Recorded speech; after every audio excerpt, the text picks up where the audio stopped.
Hi, I'm Tim Moss with Custom Guns, Ammo and Repairs. We're at the range today and we're going to shoot a couple different guns and a couple different bullets. So what we have is a Paramount that's been converted to smokeless muzzleloader, and it's using a Brooks barrel. And out of that gun we're going to shoot an Aeromax bullet, the Pittman Aeromax.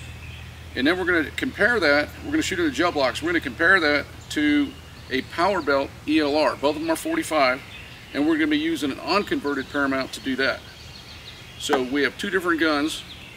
We're going to check the wound cavity out in gel blocks. And the reason we're doing that is a lot of guys, they want to convert their Paramount to a smokeless, but these Powerbelts do not work well at all in a Brooks barrel.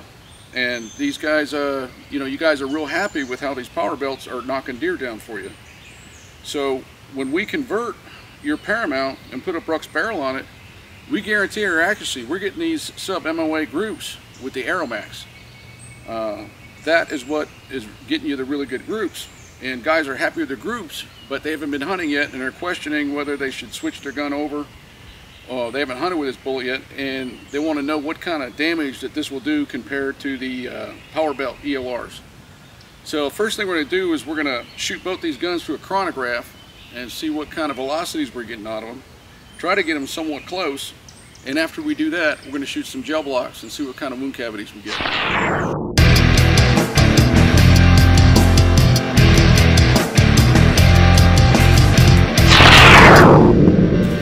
First up is the Powerbelt. We're going to run it through the chronograph and see what we get.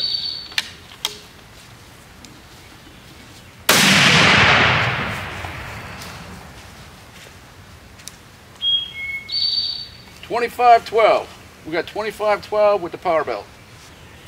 Next up is the Pittman Aeromax. So let's see what this, what kind of velocity we get out of that.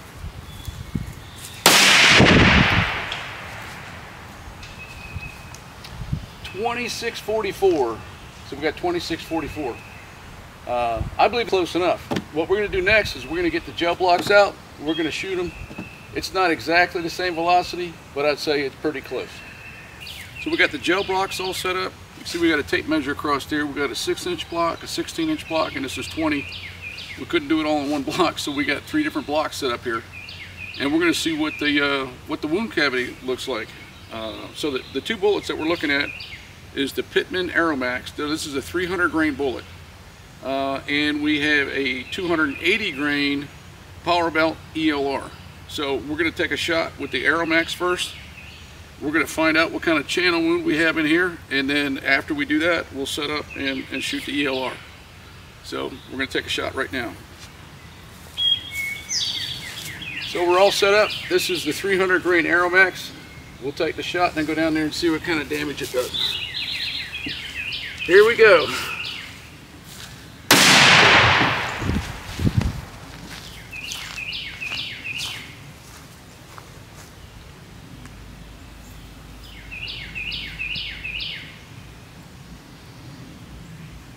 Wow. So we're zoomed in on the gel block. So I went through the first gel block, and then it got in, let's see, it got in about 8 inches, and then it started breaking up a little bit, and big wound cavity, and the bullet stopped right over here. That's where it stopped. So it went in, let's see, I'll show you guys the tape measure. It went in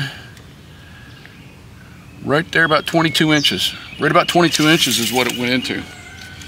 So now this explains a lot to me. Every deer that I've ever shot, in fact, I've shot 2 bears, a bunch of deer. Biggest bear was 500 pounds. Every time I've shot an animal, it blows them off their feet. I mean, it just literally blows them off their feet and they don't budge. And that would be because of the energy dump. I mean, all the energy just dumped right into these gel blocks. I mean, it was an incredible amount of energy. So it's not one of these bullets that doesn't make a big wound channel. It makes a big wound channel, and I know for deer and bear, because I've shot them both, it just knocks them off their feet and they don't move.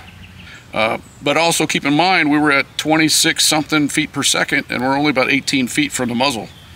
So that had a pretty high energy impact, pretty up close. So any kind of 7mm mag, 300 Win mag, you shoot an animal, it's only 18 yards away, and you're you're gonna get a bullet that comes apart. But that was quite the energy dump. So that was kind of neat. I really like that.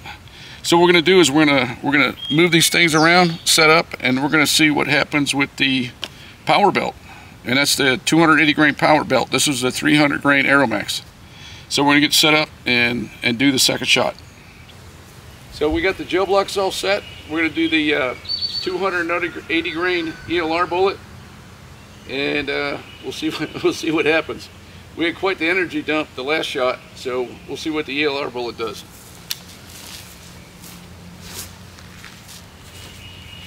Okay, here we go.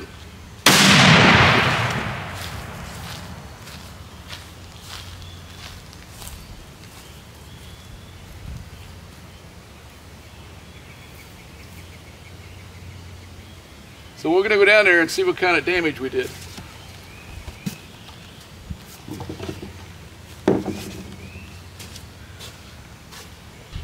So this is the 280 grain Powerbelt, and it's one of the reasons I want to do the comparison, because you know, stand alone, you really don't know how something's doing if you don't have anything to compare it to. So this kind of verifies what I've been told about Powerbelts and what I've seen myself with Powerbelts. You see where it first came in, it's just a small entrance hole, and you get in about 1.5 inches, and you get this big wound channel, and it starts shedding the bullet. And by the time it's on the far side, it's not that big of a wound channel. So what I've found when I shoot something with ELR, and what other guys have told me, they get a small entrance hole, a small exit hole, and they're not getting the blood trail that they want, because it's not knocking them off their feet. So let's see how far. This might have gone a little further than the other one, than the Pittman. Okay, this says 22 inches. I believe that's about what the Pittman did, the Aeromax. So we're doing about 22. You get a big wound, and you can imagine if this hit a shoulder or something, it would expand even faster, quicker, and then it kind of peters out as it goes along. And this one, I believe, was around 25-50 feet per second. So I think we have a pretty big contrast between the Aeromax. I'm going to grab the Aeromax a second, just to look, and we can compare it again.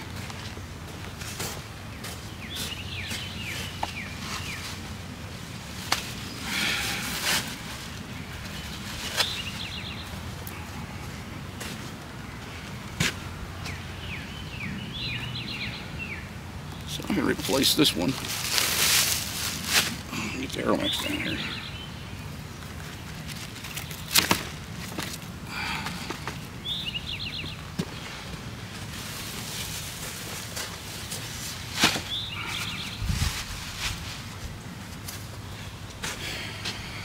So this block here, this is the Aeromax side.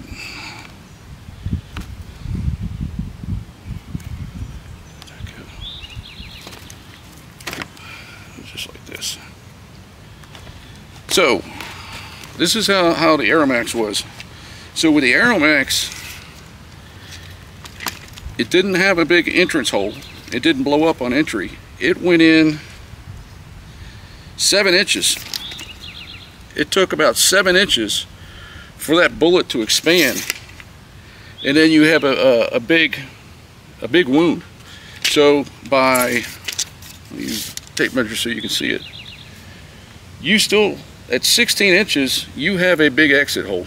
You got a big hole that would make them bleed.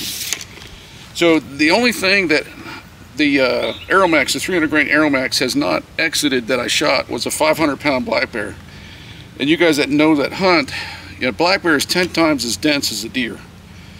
So that black bear, it went in one shoulder, went through everything, and was a bulge on the hide on the far side. So that's the only thing that it hasn't exited, and it blew it off its feet, and it was dead instantly. All the other bear, it went through. It wasn't that. It was only a couple 100 pounds, and all the deer, it's gone through, and left an exit hole. About this, bigger than a tennis ball. Not as big as a softball, but bigger than a tennis ball. So it leaves that kind of an exit hole, which is great for trailing them, but you don't need to trail them because it knocks them off their feet. They don't go anywhere. So this is just my opinion, but I think the Aeromax is far superior to the Powerbelt ELR. I like the way that it expands. The exit hole that it puts in there, it doesn't blow up on contact. The penetration, they were both right at 22 inches, you know, within fractions of an inch. And the Aeromax, I know the Aeromax is a lot more accurate than the Powerbelt, because that's how I found the Aeromax. I was getting 1.5 inch, 2 inch groups with the Powerbelt, and when I bought a bunch of different ammo, took it apart, looked for it to be uniform in weight and thickness and everything else, I set it on the Aeromax, and all these Brooks barrels get sub-MOA accuracy. So, yeah, I'm biased for the Aeromax, but it's because that's what's done the best for me. So I hope you find that interesting. I'm sure some of you guys are going to disagree and think the ELR is better. Well, that's fine. Keep using the ELR. But for you guys that want the bigger exit wound, I would be looking at the Pittman Aeromax.